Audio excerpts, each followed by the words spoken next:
అందరికీ నమస్కారం. Welcome to AP pensioners YouTube channel. ఈరోజు ఈ వీడియోలో నవంబర్ నెల ఏపీ ఉద్యోగస్తుల జీతాలు మరియు పెన్షనర్ల పెన్షన్స్కి సంబంధించి 27/11/24 నాటి సమాచారం. ఇక ఉద్యోగస్తుల జీతాల విషయానికి వస్తే ఉద్యోగస్తుల జీతాల బిల్స్ పూర్తి స్థాయిలో అప్లోడ్ అయినాయి. వారి యొక్క శాలరీ పే స్లిప్స్ నిధి యాప్ ద్వారా డౌన్లోడ్ చేసుకోవచ్చు. ఇక పెన్షనర్ల విషయానికి వస్తే పెన్షన్ బిల్స్ ఇంతవరకు అప్లోడ్ కాలేదు. అయితే కొంతమంది పెన్షనర్లు వారి యొక్క కమ్యూటేషన్ మొదట్లో 15 సంవత్సరాలుగా ఉన్నదానిని 11 సంవత్సరాల 3 నెలలు లేదా గరిష్టంగా 12 సంవత్సరాలకు తగ్గించమని గౌరవ హైకోర్టును ఆశ్రయించారు.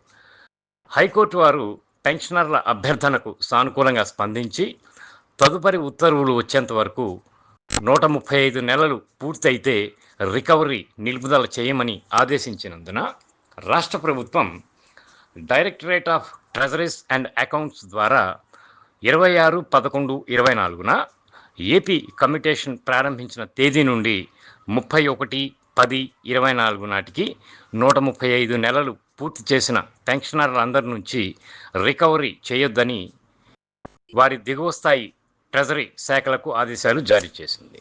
ఈ వెసులుబాటు కోర్టును ఆశ్రయించిన వారికి మరియు మిగిలిన వారికి కూడా వర్తిస్తుంది. ఈ ఉత్తర్వుల ప్రకారం నవంబర్ అంటే ఈ నెల నుంచి నిలుపుదల చేయవచ్చనే సమాచారం ఉంది. ఎందువల్లంటే ఇప్పటికే అన్ని సబ్ ట్రెజరీ ఆఫీసుల నుండి ఈ సమాచారాన్ని డైరెక్టరేట్ ఆఫ్ ట్రెజరీస్ వారు సేకరించారు. అందువల్ల ఈ నెల నుంచి నిలుపుదల జరుగుతుందని సమాచారం ఈ నెల విడుదల చేసే పే స్లిప్ ద్వారా తెలుస్తుంది. ఈ కారణం చేత పెన్షనర్ల యొక్క పెన్షన్ బిల్స్ అప్లోడ్ కాలేదు. పెన్షన్ బిల్స్ రేపు అప్లోడ్ అవ్వటానికి అవకాశం ఉంది. పెన్షన్ బిల్స్ అప్లోడ్ అయిన తర్వాత వాటి యొక్క స్టేటస్ గురించి తర్వాత వీడియోలో వివరిస్తాను.